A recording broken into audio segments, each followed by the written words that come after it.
All right. Well, the audiobook I have for you today is The Reality Bride's Baby, The Cowboy's Reality Bride's Baby. When I originally wrote The Cowboy's Reality Bride, one of the marketing things that I was trying was an extended epilogue where if you signed up for my newsletter, you got the extended epilogue for free. But I went a little crazy and I actually wrote a short story epilogue. So after it was made free for a while, then I put it up for sale as like a short story for 99 cents. It's still available for 99 cents. It is still available for free as well if you go through The Cowboy's Reality Bride. There is a sign up at the end of that book where you can get the epilogue for free. The really cool thing about this epilogue is this epilogue was actually very much my pregnancy story. And it was kind of funny because somebody left a review who said I think he was an anesthesiologist, and he was like, I've never seen anything like this happen. And I was like, well, this was my actual pregnancy story with my first son. So it is very loosely based on fiction, but I hope you guys enjoy it. So this is The Cowboy's Reality Bride's Baby, the extended epilogue of The Cowboy's Reality Bride. All right, see you later. Chapter 1. Laney splashed water on her face and dried it off. She hoped she wasn't getting sick, but her stomach had felt funny all morning, like butterflies were flapping around or pancakes were being flipped in her stomach. Now she felt dizzy as well, but she just needed to make it through the next hour, and then she could go home and rest. It was probably silly that she had wanted to walk. After all, she was almost 30, but she hadn't walked for her certificate for cosmetology, and she wanted to hear her name called, shake the dean's hand, and flip her tassel. Besides, Tyler, Aaron, and Nancy had insisted they wanted to come cheer for her as she received her teaching degree. She just hoped whatever was affecting her stomach would calm down. "Hey, it's about to start," her friend, Tia, said, popping her head in the bathroom. Tia was studying to be a high school math teacher, but the two had bonded during the program, and Laney would miss her after they graduated tonight. "Right, be right there." Her mouth still felt funny, though, that coppery, metallic taste that made your mouth produce excess saliva. She usually only felt it before she was about to vomit, but Laney hoped that wasn't what it meant today. Tossing her cookies while on stage held zero appeal. She splashed one more handful of water on her face, patted it dry, took a deep breath, and followed Tia out to where the other graduates were beginning to line up. "Are you okay?" Tia asked. "You look pale." "Yeah, I don't know what's going on, but my stomach doesn't feel right. Maybe I'm just nervous?" Tia's left eyebrow lifted in a quizzical expression. "Girl, you went on a reality dating show and got married on national TV. How could you be nervous walking across a stage?" Tia had a point, but Laney didn't want to accept the fact she might be truly sick. A TV show is a little different. There were cameras, yes, but not hundreds of people staring at us. "All right, graduates, it's time." The voice of the education professor kept Tia from responding. Laney stepped into her place in line and prayed she would make it through the ceremony.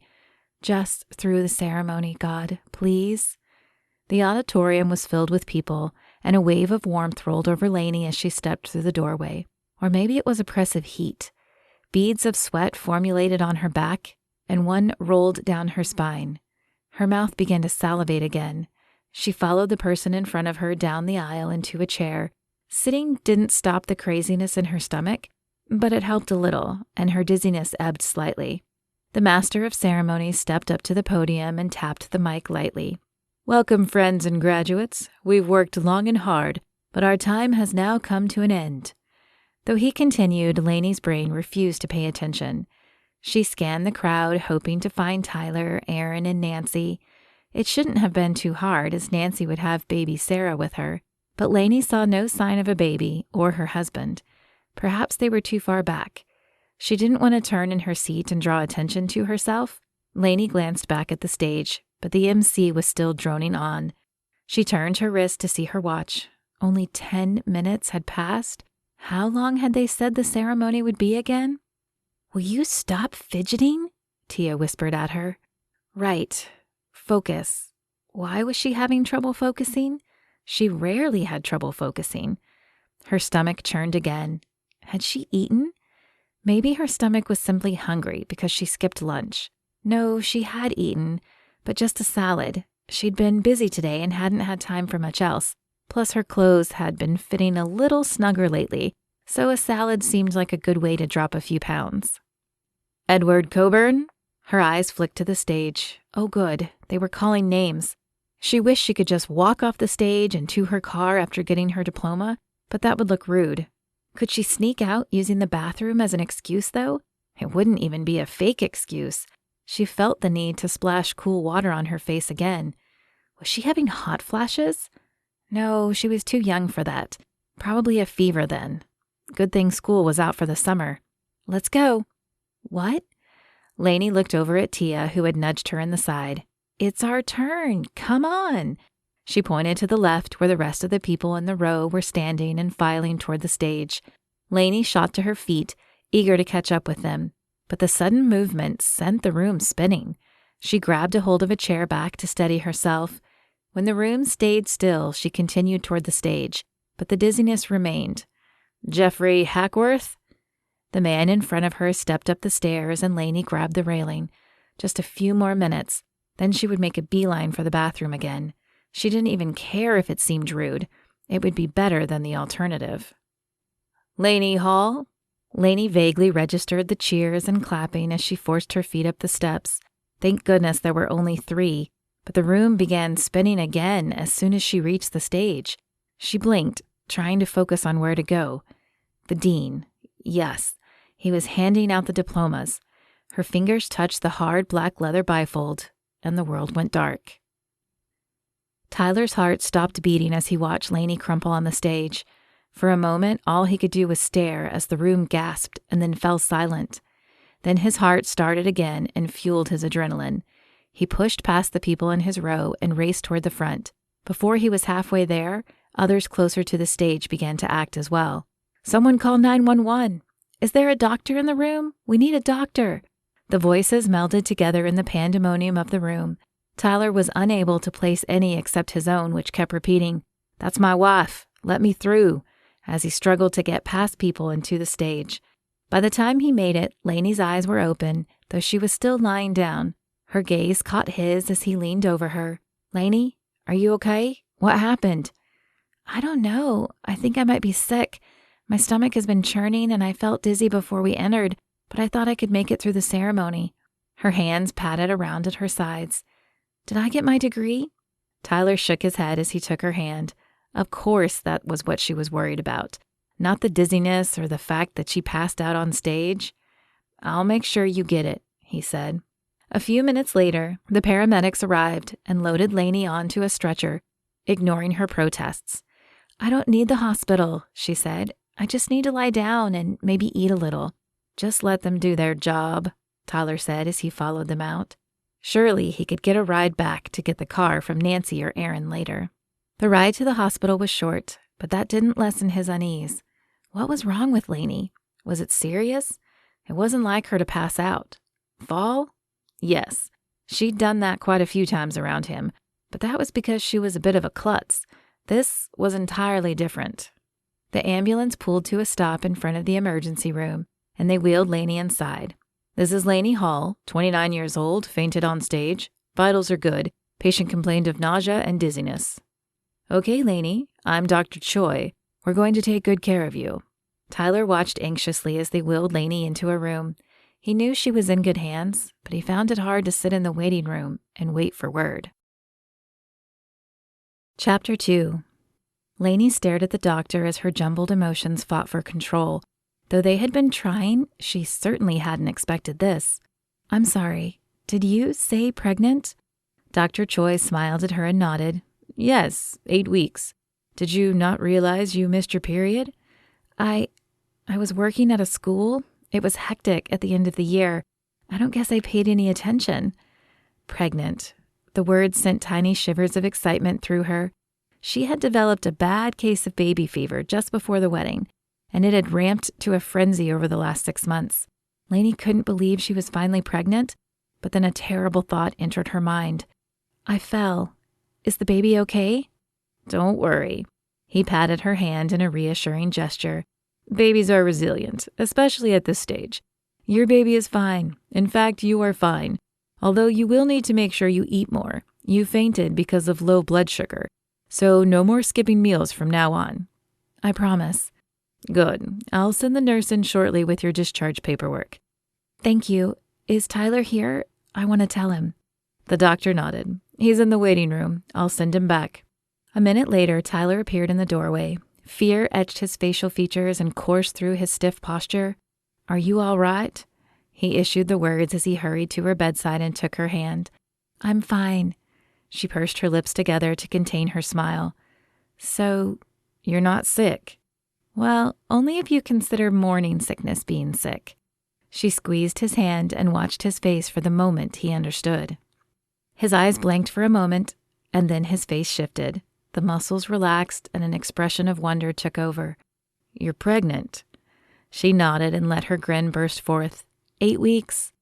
Oh my gosh, Laney, that is so, speechless and happy. He placed a sweet kiss on her lips and then jerked back. Is the baby okay? The baby is fine, and I'm fine. The doctor said discharge papers would be coming soon. Did you get my degree? Tyler chuckled. No, I thought it might be more important to ride in the ambulance with you. But if Nancy and Aaron didn't get it, we can check back with the school. I hear congratulations are in order, the nurse said, entering the room. Thank you. Laney and Tyler said the words in unison, then grinned at each other and laughed.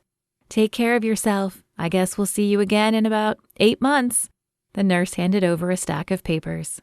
Tyler took the papers and folded them in his pocket. Then he held out his hand to Laney. What do you say we get something to eat to celebrate? Absolutely. I'm starving. At least I think I'm starving. She giggled as pure joy raced through her. But can we ask Nancy and Aaron to join us? I want to tell them too. They'll have to, he said with a smile. I left my truck at the auditorium, so we need a ride. Tyler couldn't help feeling the need to protect Laney the rest of the night. He knew she was fine, but now she was growing another life. So he had 2 people to worry about from this point on. Here, let me get that for you, he said as she reached for the truck handle. He hurried out of the driver's side and to her side, opening the door for her and holding out his hand. Tyler, I'm fine. You don't have to act like I'm helpless.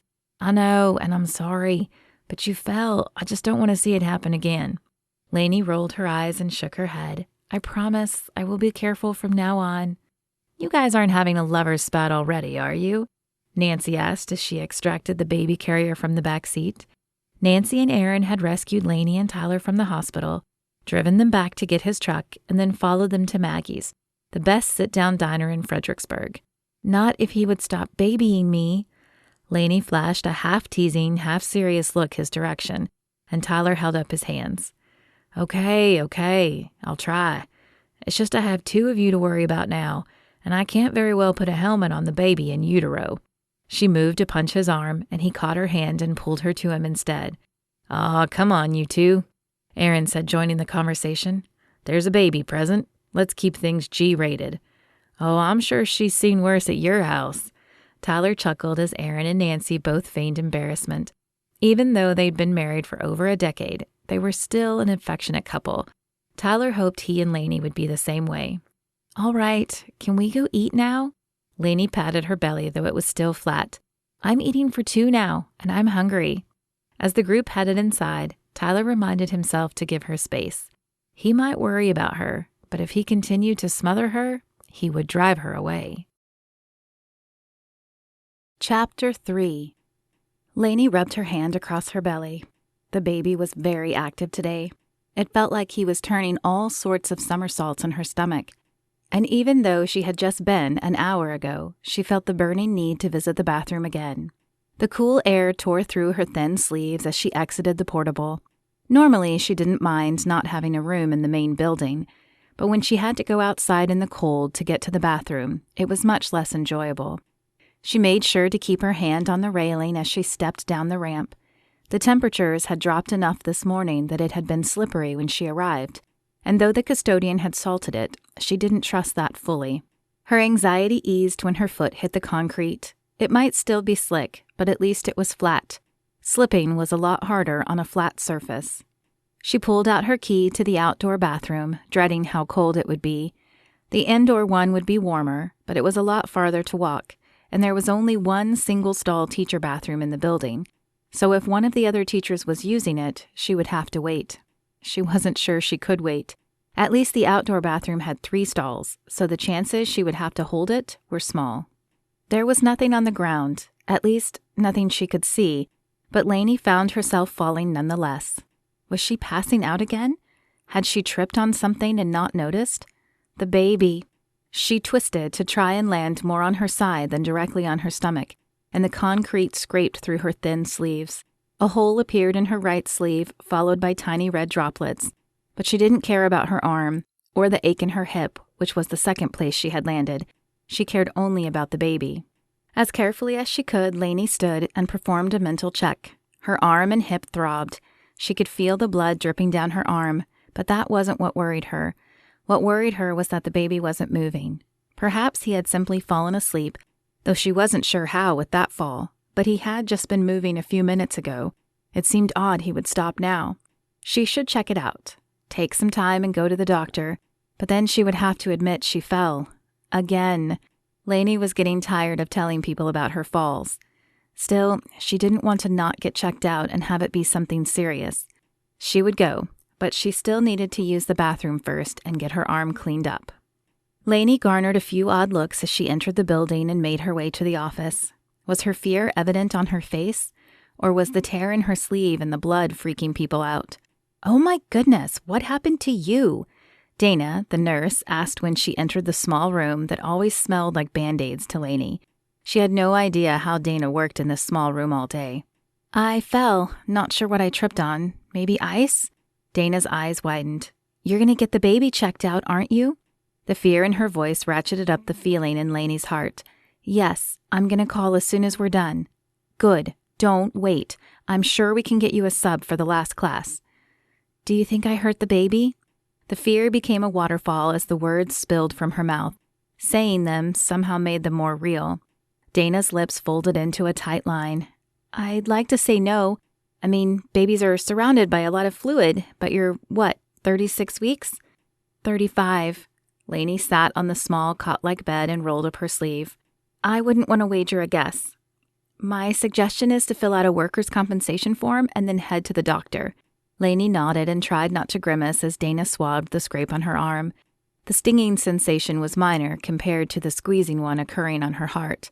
She took a deep breath to calm herself. There was no use getting all riled up until she knew for sure. Besides, God was in control. "Okay, all done. Let's get you that paperwork." Dana strode to the secretary's desk and rummaged in a folder set until she found what she wanted. She handed the white form to Laney. "Fill this out, and you can return it to Linda tomorrow or when you get back." "Thank you." Laney took the form, trying to keep her fingers from trembling. It was one thing to say God was in control, but it was much harder to believe when it concerned her unborn child. Tyler pulled out his cell phone as he turned the truck engine off. He was only going to be gone the evening making this trade, but he missed Laney, and he wanted to hear about her day and wish her a good evening before she passed out. He never knew what time that might be anymore. She used to stay up past him reading, but lately she'd been turning in shortly after dinner. Pregnancy must really do a number on a woman. Though he envied a few of the feelings she described, like feeling the baby move, he was not jealous of the rest. Her hips had begun aching so badly at 4 months that she could rarely walk longer than a few hundred yards. And a month later, she'd developed a wicked case of heartburn that required prescription pills. Plus, there was the nauseous feeling that overwhelmed her around certain foods. He couldn't even eat bacon in the room with her because she swore the smell of it turned her stomach. Yes, those things he did not envy. "Hello? Hey, beautiful. How's your day going?" "It's been interesting." Why did she sound so tentative? Interesting. What does that mean? Red flags were setting up camp in his mind. Had something happened to her? Had something happened to the baby? "Okay, don't freak out. Don't freak out." Those were not the words to say to him to keep him from freaking out. "But I fell at work today."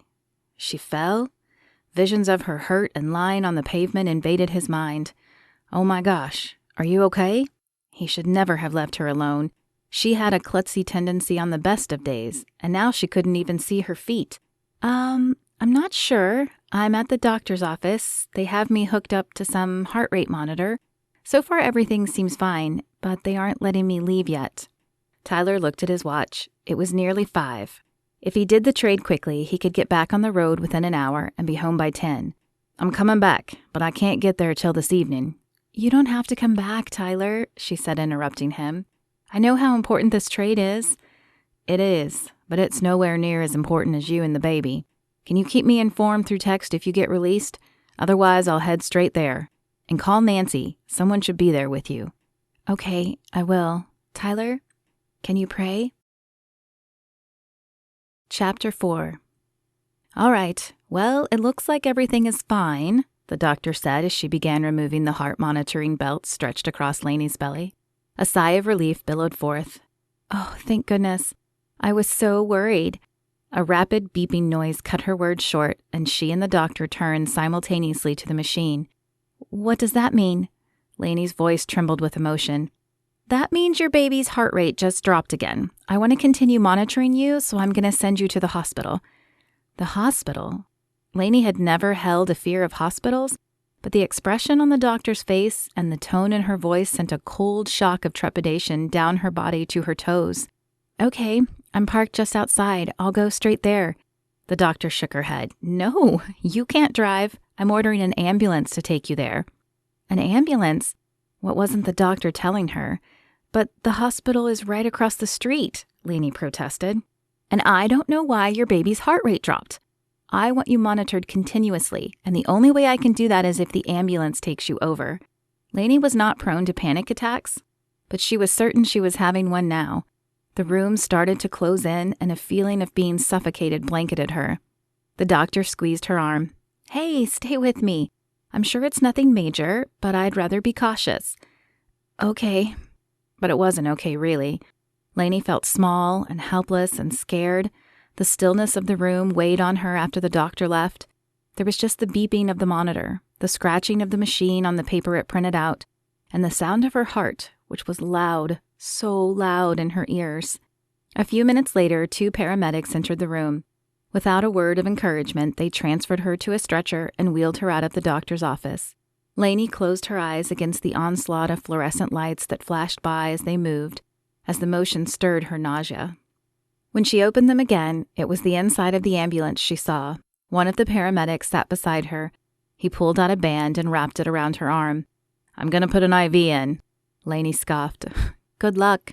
She'd inherited terrible, hard-to-find veins from her mother, and though they seemed to have gotten better during this pregnancy, it still took the techs a few tries to find one. The paramedic tapped her veins, shook his head, and tried again. With a sigh, he pulled the band off. You're right. I'm going to just let the hospital handle that if they want one. A few minutes later, she was wheeled into the hospital and directly to a room. Dr. Johnson, one of her doctors, entered seconds later. Hi, Laney. Dr. Lopez called me and filled me in. Don't worry, I'm going to take very good care of you and the baby. Laney relaxed a little at the sight of Dr. Johnson. She was Laney's favorite of the rotating doctors. There were 3 OBs at her office, and she had met with each one of them, but she connected with Dr. Johnson the most. Okay, just tell me he's fine. Dr. Johnson squeezed her arm. I'm sure he is. We just want to monitor his heart rate a little longer. Laney let out the breath she hadn't known she was holding as Dr. Johnson adjusted the heart monitor belt across her belly. Now try to relax. I know it's hard, but the baby will relax more if you aren't tensed up. Watch some TV and take it easy. I'll be back to check on you. She handed the remote to Laney and checked the machine one more time. Do you have anyone coming for you? Should I call someone? No, Laney shook her head. My husband is on a trip and won't be back until later, but I have my friend coming. Okay, get some rest. Laney flicked on the television, but none of the shows interested her. She wished she had her books and her Bible. Reading the Word would be the perfect distraction right now. Her phone.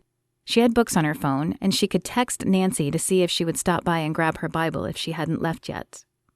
Laney patted the bed around her. She was certain they had placed her purse next to her before loading her onto the stretcher. Her fingers hit a large bulge in the sheets, and a smile pulled at her lips. Yes! Tyler tried not to show his impatience as Jefferson looked over the deal, but his foot would not stay still. Tap, tap, tap. He placed his hand on his thigh to control the fidgety movement. Am I keeping you from something?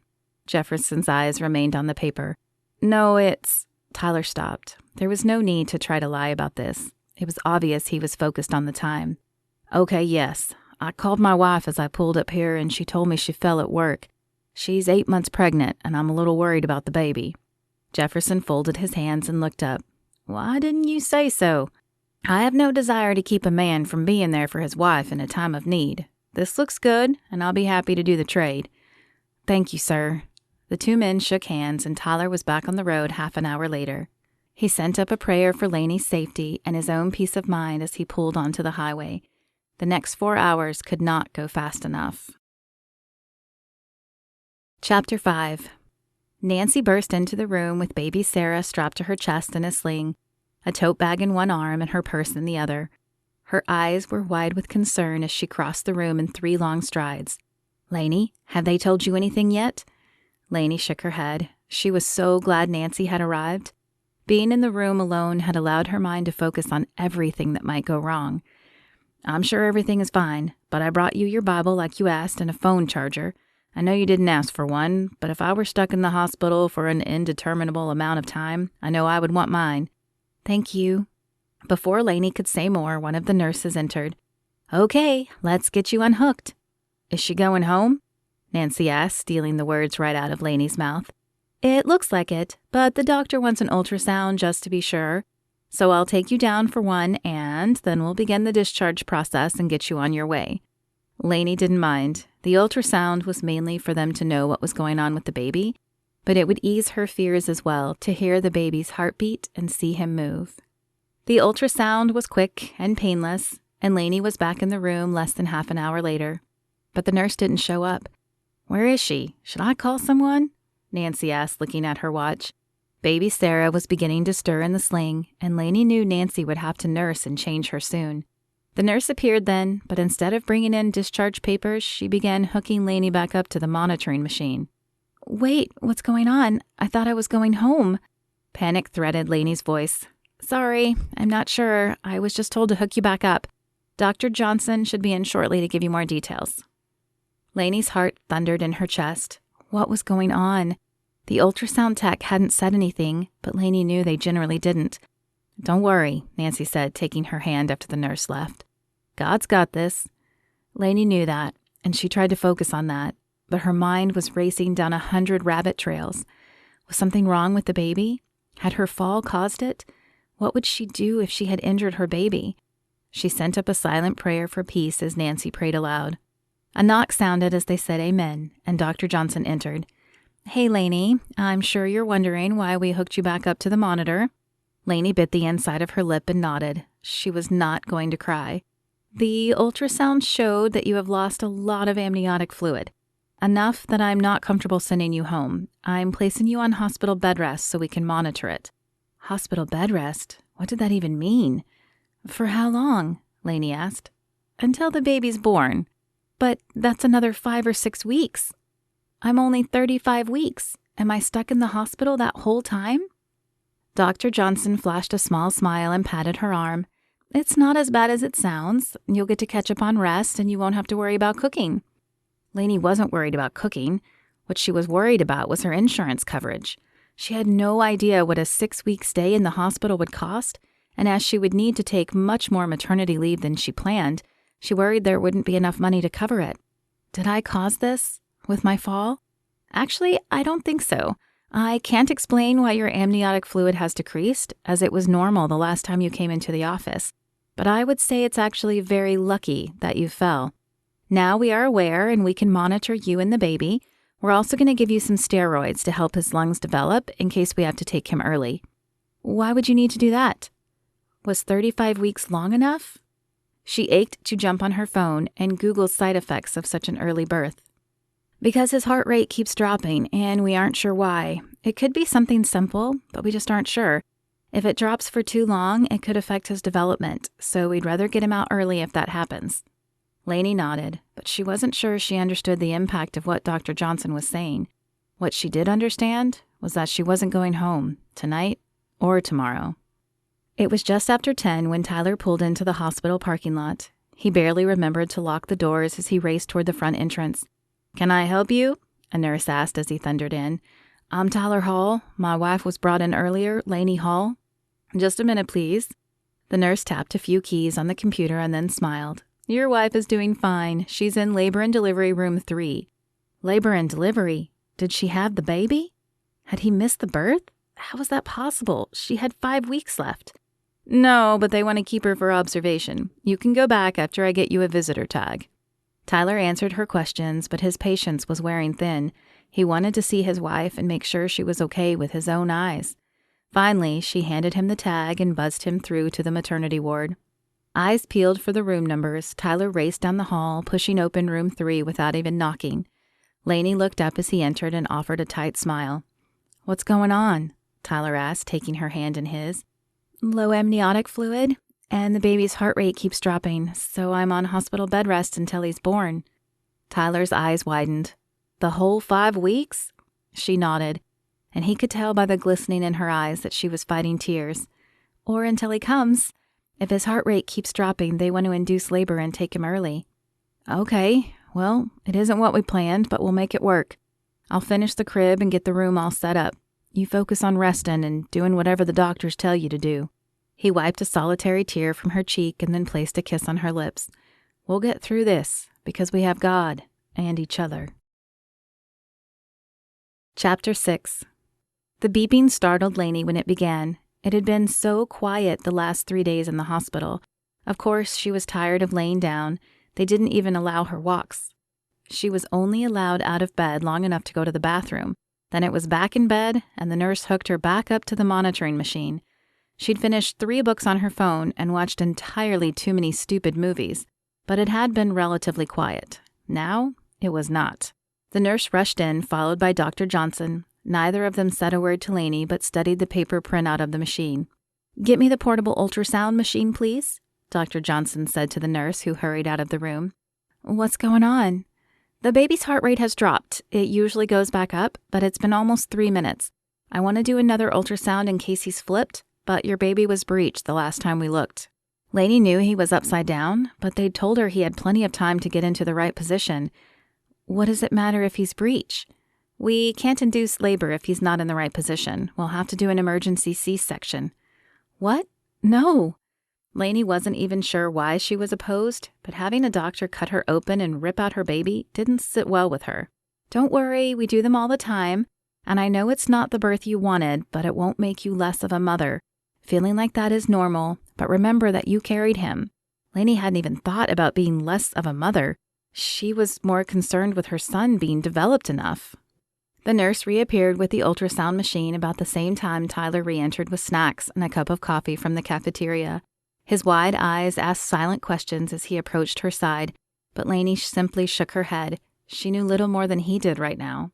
Laney tried to make out the shapes on the screen as the doctor performed the ultrasound, but it was all just fuzz to her. "Laney, the baby is still breech, but his heart rate has been down for 8 minutes. His lungs should be developed enough from the steroids we've been giving him that I think it would be better to take him now than chance leaving him with whatever is going on in there." Laney mashed her lips together and grabbed Tyler's hand. "Okay, whatever you think is best. Can we have a moment to pray before she goes?" Dr. Johnson nodded and stepped back, giving them space. "Lord, we pray for your hand to be on this surgery. Please protect Laney and the baby and guide the doctor's hands. Give us peace about the procedure. We place our trust in you. Amen." "Amen," Laney echoed. "Mr. Hall, if you'll follow the nurse, she will get you into scrubs so you can join us in the operating room." Tyler leaned down and kissed Laney before following the nurse out of the room. The doctor unlocked the brakes and then pushed Laney's bed out of the room and down the hallway. Once again, she had to close her eyes to the blinding overhead lights. When the temperature shifted, Laney opened her eyes to find they were in an operating room. Several doctors or nurses dressed in full scrubs set instruments on a tray. A man's face appeared above her. "Hi, Laney. I'm Alex, your anesthesiologist. I'm here to monitor you, but I also play the music. Do you have a favorite artist?" "Toby Mac." Laney's teeth chattered with the words. Why was it so much colder in here? "We'll get you a blanket in a minute and warm you up," Alex said. His face disappeared and Laney heard clicking on keys. Soon, Laney heard the familiar tune of "I" on it. Then the staff transferred her to the cold metal table, and Laney shivered again. "We need to give you the numbing shot, and then I can get you a blanket," Alex said as he came into view. "Let's sit her up." Multiple hands helped Laney to a sitting position, but it was not a comfortable one. "I need you to lean just a little farther forward while I do the shot, and be as still as you can." Laney stretched down as far as she could, trying to ignore the nausea that bubbled inside her. She felt a sharp prick and then a burning sensation. "Is it supposed to burn?" Her teeth were still chattering. "For a minute, but you should be warming up and feeling no pain in a minute." They helped her lay back, and Laney tried not to focus on the cold. She wondered when Tyler would arrive. Tyler felt like an alien in the scrubs. They were foreign and much bulkier than his normal attire of jeans and a chambray shirt. The nurse handed him a surgical mask. "You'll need to wear this. It's a sterile room and we can't take the chance you might be sick." He pulled the mask over his face, hating the warm air that it forced him to breathe, but willing to do anything to keep Laney and the baby safe. When she was satisfied he was as germ-free as he could be, the nurse led him out of the room and down the hall to the operating rooms. She pushed open the door, and Tyler's feet stuck to the floor. He blinked at the side in front of him. There was a blue curtain set up above Laney's belly, covering the surgery about to happen below. That was disconcerting, but it was her upper body that bothered him even more. Her arms were splayed out like she was on a cross and bound to the bed. An image of how Jesus must have looked at the crucifixion flashed through his mind, and the room began to spin. "Are you all right?" the nurse asked, turning to him. Tyler took a deep breath and nodded. "Yeah, I just wasn't expecting to see her like that. Is she okay?" "It's to keep her from tugging on the curtain or bumping the doctors while they work. Women think they would be calm, but a C-section isn't a walk in the park." Tyler nodded and continued into the room. They had placed a chair for him beside Laney's head, and he grabbed her hand as he sat, glad that he couldn't see the actual surgery from this angle. He was not squeamish about most things, but watching your wife get cut open might do it. "Okay, we are ready to begin." "All right," Laney said after a deep breath. "I have to say, you are the calmest person in this situation I have ever seen," the anesthesiologist said. Laney turned to look at him. "What good would it do to get worked up? I have no control. God is in control of this situation." Tyler smiled and squeezed her hand. Even in a challenging situation, her strong character shone through. Her grip on his hand tightened and her face scrunched. Was she in pain? Hadn't they given her some numbing agent? "Are you okay?" he asked.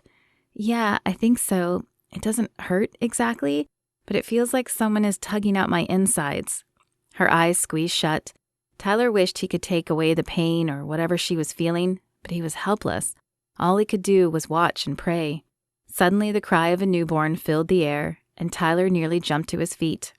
"It's a boy," the doctor said, and held him up over the curtain for Laney and Tyler to see. "He looks healthy, but since he's so early, we want to take him for monitoring. Dad, if you want to go with the nurse, you can. I'll finish up with Laney and check on your son shortly." Tyler's heart flipped in indecision. Did he go with his son or stay with his wife? "Go, I'll be fine," she said and forced a tight smile. She was being so brave and he hated leaving her, but her words gave him the strength to follow the nurse out of the room and to the NICU. The nurse placed his son on a scale. Just under 6 pounds. That's actually pretty good for a preemie. Tyler marveled at how tiny he was. Little arms, barely bigger than his fingers, waved back and forth. She jotted the number down on a chart and then measured the baby as well. 19 inches is quite long, too. He would have been quite a large baby had he been born at term. Tyler nodded, trying to be a good student and watch everything she did, but he just wanted to hold his son and know that everything was going to be okay. After the measuring, the nurse showed him how to bathe the baby. Tyler's hand shook as he helped hold his son. He seemed so fragile and small. Could he break him? Hurt him? The doctor entered as the nurse was bundling the baby in a blanket. "Laney's doing fine. She'll be in recovery for a few hours, then we'll take you to her. Have you guys decided on a name for the baby?" "Matthew. His name is Matthew Aaron Hall."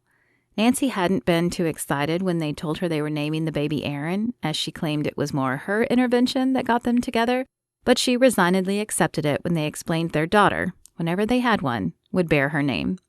"That's a wonderful name. Let me run some tests on him just to make sure everything developed as we'd hoped, and I'll be back soon." It took her over an hour to complete all the tests she needed, but she handed him the baby with a smile on her face. I'd like to keep him for a few days for observation, but he appears as healthy as can be. I'd say God was watching out for your family. Tyler couldn't have agreed more. Chapter 7. Laney stared down at her son in her lap. She couldn't believe they were finally getting to go home. Though Matthew had tested well, he'd had a little trouble nursing the first few days, so they'd ended up staying a week in the hospital. Still, it was much shorter than the 5 to 6 weeks she had thought she might be staying just 10 days ago. The wheelchair stopped just outside the front doors, and she waited for Tyler to pull up with the car. She always wondered why they wheeled mothers out, but now she knew. It had taken all her strength to get up and walk after the surgery, and while each time had gotten a little better, she was still stiff and sore. It would be another few weeks before she walked normally again. The car pulled up, and Tyler hurried out and grabbed the carrier from her lap. Immediately, she felt as if a piece of her was missing, and she forced herself not to grab the carrier back. They had kept her from her son the first few hours as she was in recovery, but since then he'd been with her every minute of the day. Not having him in her arms felt foreign. When the baby's car seat was securely fastened in the back seat, Tyler came back for her. He held out an arm, and she grasped it as if it were a lifeline in the ocean. He was her strength right now, and she needed to lean on him to make it the few feet to the car. Even so, she still grimaced in pain as she climbed into the seat and buckled the belt loosely across her belly. "Is it bad?" he asked as he started the car. "It's not great," she admitted, "but it was totally worth it." Tyler drove 5 miles under the speed limit the entire ride home. His shoulders hunched over the steering wheel, and Laney fought to keep from laughing. This carefree man had been transformed in front of her eyes to an 80-year-old man afraid of every vehicle on the road. She supposed this went with parenting, the insane desire to protect your children at all costs, and the maddening fear that something would happen to them anyway, but it certainly wasn't something her friends with kids had warned her about. Labor? Yes. Recovery? Yes. But the overwhelming, almost suffocating fear that something would happen to take your child away? No. It struck her then how much God must love them. If she felt this much love for her son, and they were God's children, then he must love them as much, if not more. "What are you smiling about?" Tyler asked as he opened her door. "I was just thinking about how amazing God is. He gave up his only son to give us life. I've always known it, but I don't think I've ever truly understood it until right now. We are so blessed." Tyler placed his hands on her face and stared into her eyes. "We are indeed, and I'm so glad he brought us together." As if he was afraid of causing her pain, he barely placed his lips on hers and gave her a tender kiss. "Now, how about we take our son inside and show him his room?" Laney's eyes widened. "You got it finished?" "Took me all night, but I did indeed." "Then yes, I want to see it too." "Wait here." He left her leaning against the car while he rescued the car seat. Then he offered her his other arm, and together they made a very slow journey into the house and to the nursery. Laney's eyes teared up at the sight of the room.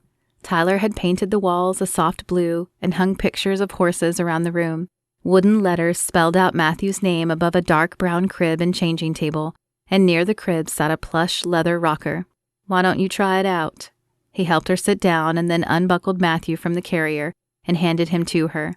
"There's a monitor above his crib so we can hear him, but also so you can call for me if you're in here with him and need help." "Tyler, this is amazing." Laney could not believe how blessed she felt at this moment.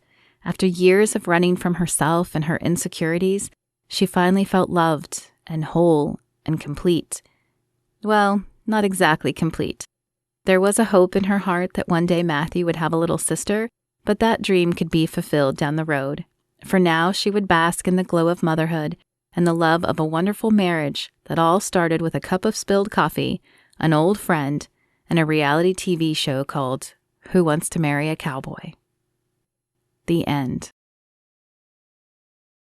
This has been a reading of The Reality Bride's Baby, written by Lorana Hoopes, narrated by Lorana Hoopes.